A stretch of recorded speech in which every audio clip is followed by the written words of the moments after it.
Well, today's meeting was more of a meet and greet. As I promised in my first meeting last weekend with SASCO, I indicated that I was going to go into a listening campaign and a learning campaign with all the federations, understanding how they are structured and what are their programs, including the challenges and how do we deal with those issues together. But of course, once you have listened, you have to go back and deal with those issues. And we also talked about transformation. In our meeting with Sarah today, we also talked about the World Cup bid for 2023 and my own issues. I'm very passionate with the issues of development. I was interested as to what is their development program in terms of going into the schools, because that's where our youth is, where it's organized in the schools. And those are the issues which we talked about. Did some of the answers you received impress you, put you at ease from SA Rugby to those questions? Well, there's a program which has been put to me. I've seen it for the first time. And it was not just in detail. They've given me documents. I still have to study those documents. But at least there is something going on in terms of youth development and sport. But I feel that it's not enough. Not only with rugby. It's not enough with all the codes. Precisely for a simple reason.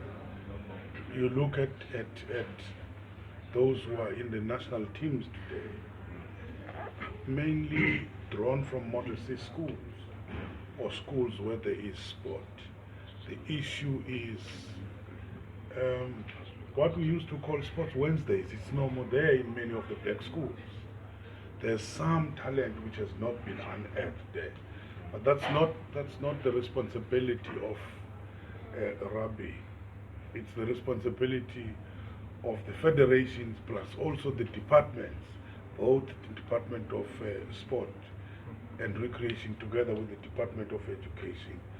The issue is going to be how do we pull things together, pull resources together, and be able to identify that talent which is lying there in the rural areas, there in the townships, in the suburbs. And I think that's the big challenge. But also, you would remember the role of sport when you're talking about majority of our youth unemployed. How do we remove them from crime? If we're to have those sports clubs, those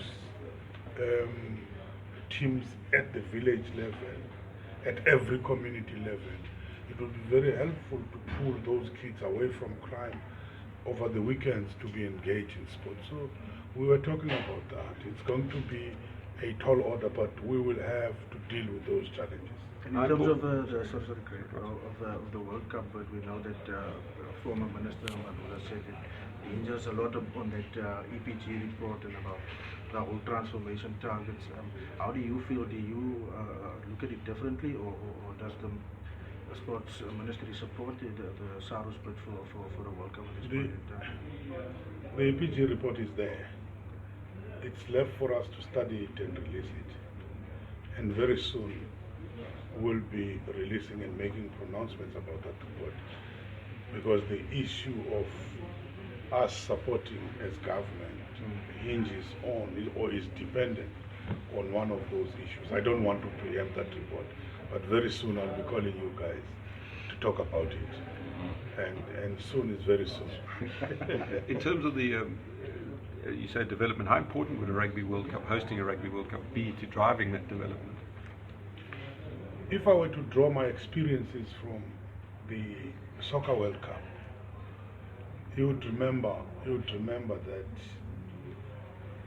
in terms of nation building, when both black and white South Africans were in the stands supporting Bafana Bafana, but also enjoying international football.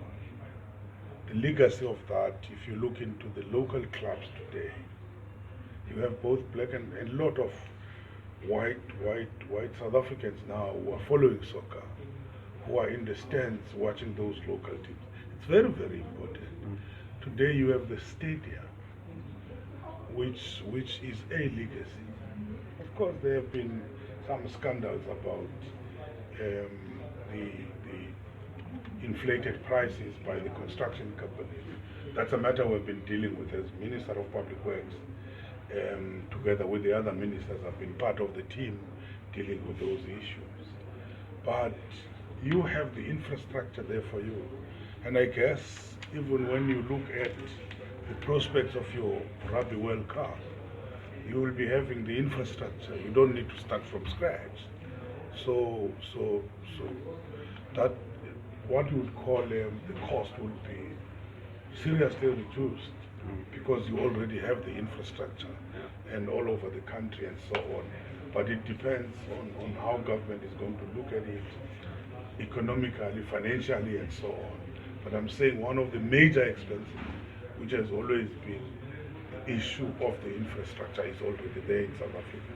And I believe that it can leave a very huge legacy and it will make a big impact, like soccer did.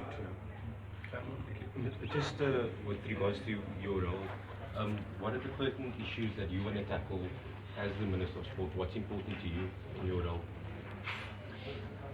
2 or 3 pertinent issues for me. Good governance in all the codes. Good governance is very central in each and every code. This thing goes very far. We don't have a lot of resources, a lot of funding from government, even codes themselves. We rely also on the private sector. And how, if there are sponsors, ensure that there's proper management of those funds, there's accountability for those funds from everybody.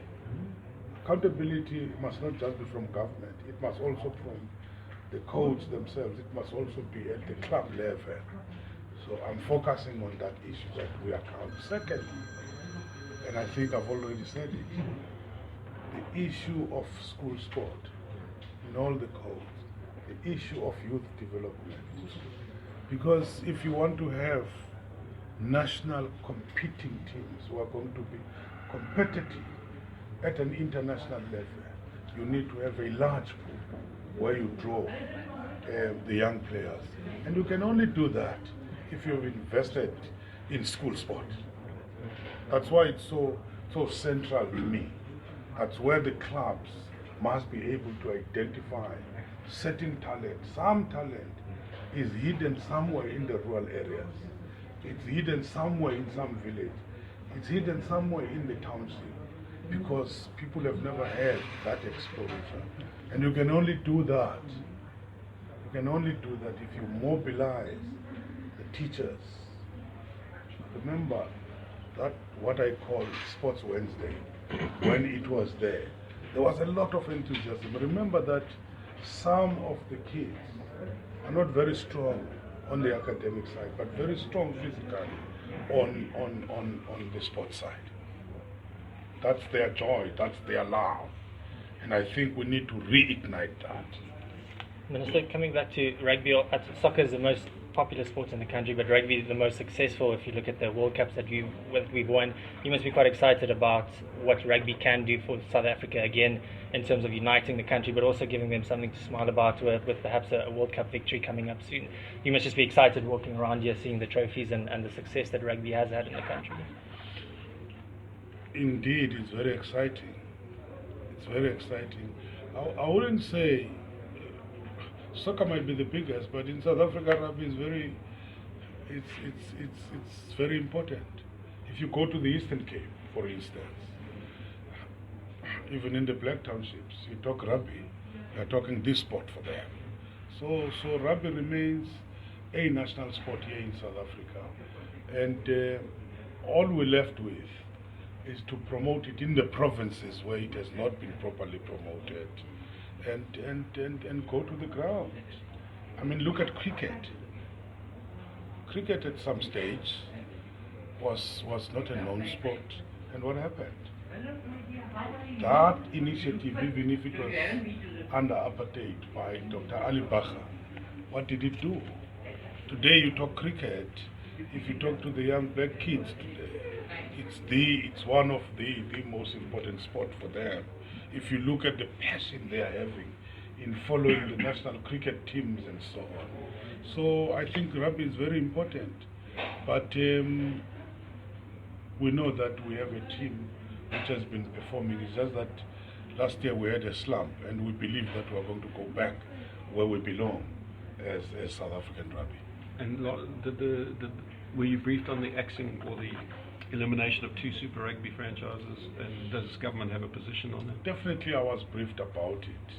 I had questions, initial questions of course, as to what does it mean.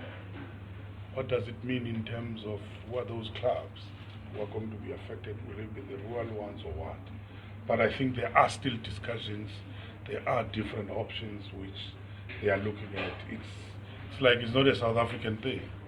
It has been decided at the highest level where this thing is played. But we will look into it, and what it must not do is to discourage those who are coming from the provinces that might be affected. I know that there's no final decision at the level of SARU yet.